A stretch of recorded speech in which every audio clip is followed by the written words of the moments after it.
അപ്പോൾ നമ്മുടെ റൂഫിൻ്റെ സ്ട്രക്ചറിൽ ഷീറ്റ് അടി നടന്നുകൊണ്ടിരിക്കുകയാണ്.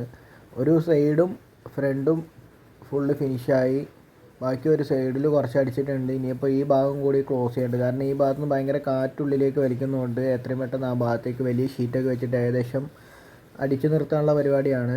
ഇപ്പോൾ തന്നെ സമയം 5 മണി കഴിഞ്ഞു. അപ്പോൾ കിട്ടുന്ന സമയം കൊണ്ട് വേഗം അവിടെയുള്ള ഷീറ്റുകളൊക്കെ ഒന്ന് അടിച്ചു തീർത്ത് കഴിഞ്ഞാൽ അത്രയും കാറ്റുള്ളിലേക്ക് കിടക്കുന്നത് കുറയും. കാരണം ഞായറാഴ്ചയും കഴിഞ്ഞ് അടുത്ത തിങ്കളാഴ്ചത്തേക്കാണ് പണി ഇനി തുടങ്ങുള്ളൂ.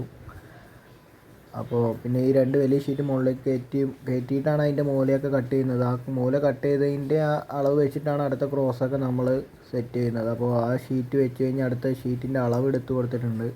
അപ്പോൾ മഹേഷാണ് നമുക്ക് താഴ്ന്ന ഷീറ്റ് കാര്യങ്ങളൊക്കെ കട്ട് ചെയ്ത് തരുന്നത്. നമ്മൾ നേരത്തെ മുകളിൽ നിന്ന് കട്ട് ചെയ്തെടുത്ത ആ ക്രോസ് നോക്കിയിട്ടാണ് ഇതിൻ്റെ ക്രോസ് കട്ട് ചെയ്ത് കയറ്റുന്നത്. ഭയങ്കര കാറ്റാണ്, കാറ്റത്ത് ഷീറ്റൊക്കെ ഭയങ്കരമായിട്ട് പറക്കുന്നുണ്ട്. അപ്പോൾ നന്നായിട്ട് പിടിച്ച് സെറ്റാക്കിയിട്ടൊക്കെയാണ് ഷീറ്റ് അടിക്കുന്നത്. മുകളിൽ നമ്മുടെ റംഷാദ് ഉണ്ട്, ഇതാണ് നമ്മുടെ മഹേഷാണ് നല്ല കട്ടിങ്ങൊക്കെയാണ് ആൾ ചെയ്യുന്നത്. അപ്പോൾ കട്ടിങ്ങൊക്കെ ചെയ്തിട്ടാണ് ഷീറ്റ് മുകളിലേക്ക് കയറ്റുന്നത്. അപ്പോൾ ഓരോ ഷീറ്റായിട്ട് നമ്മൾ സാവധാനമാണ് കയറ്റുന്നത്, കാറ്റുള്ളതുകൊണ്ട്. പിന്നെ ഇരുട്ടാവാറായി. അപ്പോൾ ഈ ഒരു മൂലയും കൂടി അടിച്ചിട്ട് നിർത്തിയിട്ട് ബാക്കി തിങ്കളാഴ്ചത്തേക്കേ തുടങ്ങുള്ളൂ. അപ്പോൾ എല്ലാവരും ചാനലൊന്ന് സബ്സ്ക്രൈബ് ചെയ്ത് സപ്പോർട്ട് ചെയ്യാം കേട്ടോ.